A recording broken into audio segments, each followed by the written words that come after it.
Shpërthimi i vulkanit në Island, si e paralajmëruan autoritetet, gjendjen e arzakonshme që i priste banorët.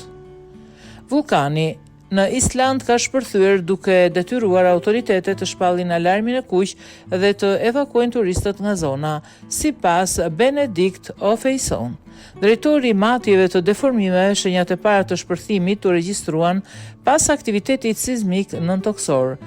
Aktualisht autoritetet po punojnë për të evakuar qytetin Grindavik, ndërsa magma ende nuk ka arritur në sipërfaqe. Një nga vendet më të njohura turistike, hoteli luksoz Blue Lagoon, është evakuar plotësisht duke zhvendosur të gjithë vizitorët në hotele të tjera. Menaxheria e hotelit deklaroi se mysafirët u zgjuan dhe u larguan menjëherë sapo bë qartë se shpërthimi kishte filluar.